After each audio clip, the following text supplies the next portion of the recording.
সম্প্রতি চমকানো তথ্য দিলেন রাষ্ট্রপতি। শিরোনামে গণমাধ্যমে প্রকাশিত সাক্ষাৎকারে রাষ্ট্রপতি তার ব্যক্তিগত জীবন ও রাজনৈতিক প্রেক্ষাপটের বিভিন্ন দিক তুলে ধরেন। সেখানে তিনি দুঃসময়ে বিএনপি তার পাশে ছিল বলে উল্লেখ করেন। পাশাপাশি অন্তর্বর্তী সরকারের কিছু পদক্ষেপকে অসাংবিধানিক আখ্যা দিয়ে যথাযথ সহযোগিতা পাননি বলেও ক্ষোভ প্রকাশ করেন। এরই মধ্যে রাষ্ট্রপতির দেওয়া সাক্ষাৎকার নিয়ে কথা বলেছেন স্বরাষ্ট্রমন্ত্রী সালাউদ্দিন আহমদ। তিনি বলেন, দেশের প্রত্যেকের সাংবিধানিক অধিকার নিশ্চিত করা হবে।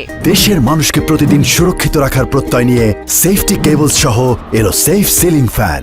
সবারই কথা বলার অধিকার আছে, যে যার মতো করে কথা বলবে, যারা জবাব দেওয়ার দেবে। সোমবার সচিবালয়ে স্বরাষ্ট্র মন্ত্রণালয়ে আইন শৃঙ্খলা রক্ষা বাহিনীর প্রধানদের সঙ্গে বৈঠক শেষে সাংবাদিকদের প্রশ্নের জবাবে এ কথা বলেন তিনি।